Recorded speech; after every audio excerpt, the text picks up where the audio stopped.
미국에서도 델타 변이로 하루가 다르게 확진자가 늘고 있는 가운데 일주일 새 50% 이상 증가한 곳이 50개 주 가운데 35곳에 이르고 있습니다.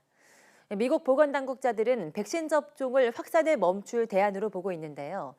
SNS를 통해 퍼지는 허위 정보가 심각한 위협이 되고 있다고 경고했습니다. 워싱턴 강태욱 특파원이 보도합니다. 일주일 새 확진자가 50% 이상 증가한 주가 하루 만에 4곳이 늘었습니다. 전체 50개 주 가운데 35곳에 이르고 있습니다. 10% 이상 신규 확진자가 증가한 주는 하루 만에 1개 주가 더 늘어 47개 주에 달하고 있습니다. CNN은 백신 접종률이 낮은 아칸소, 미주리 등 중남부 일부 주에서 대규모 발병이 나타나고 있다며 이같이 보도했습니다.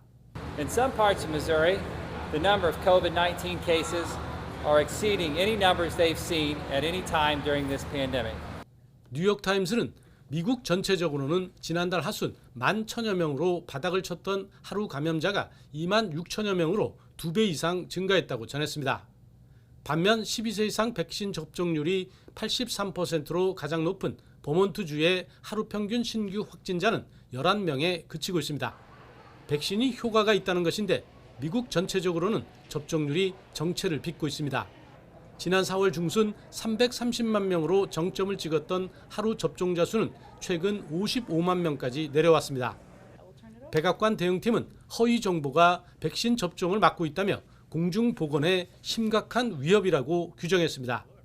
And while those threats have often been related to what we eat, drink, and smoke, today we live in a world where misinformation poses an imminent and insidious threat to our nation's health.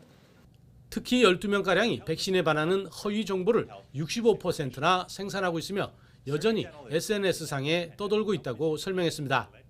백악관 대응팀은 이에 따라 미국 정부와 SNS 플랫폼 회사들이 대응에 나서고 있지만 시간이 걸리는 만큼 시민들이 허위 정보 확산을 늦추도록 도와달라고 당부했습니다.